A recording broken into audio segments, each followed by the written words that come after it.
Okay, so good day guys. So by the way, this afternoon papakita ko sa inyo kung paano ba mag-reflash or um, GPON to EPON. So yun, first ito yung config, and then unang gagawin, browse lang to, tapos hanapin natin yung telecom, then update. So after update, antayin lang at saka magre-reboot yung modem. Okay, so after nyo ma-upload yung script kanina, so all you have to do is punta lang tayo dito sa Flasher. Okay, so select nyo lang and then version 2 globe, then click start. So antayin lang yung nakalagay dito. So kailangan may nakalagay dito na success, which is tama yung config natin.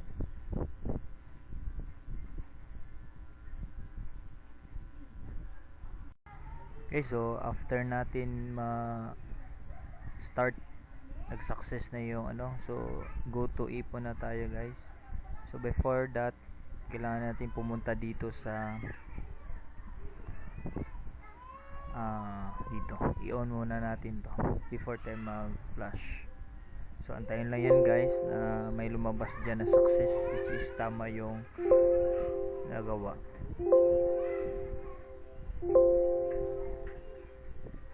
So yan guys, naka-on na. So all you have to do is flash, then click start. So yan guys, maglo-loading siya. So antayin lang yung success, same kanina. Yan. So pag lumabas yung success, that is the identification that tama or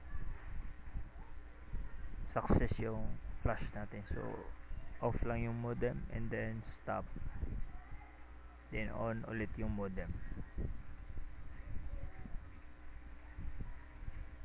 Okay, so yun guys, so after pag boot up, so all you have to do is you need to close also, off pala rather. So off natin to, yan. So antayin lang for a while. Ayun.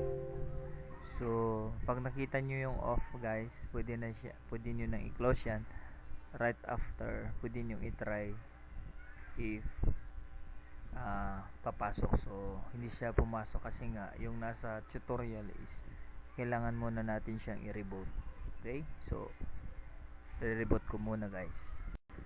Okay, so yun guys, after ko ma-reboot, so tetest natin kung successful na ba yung GPON to EPON.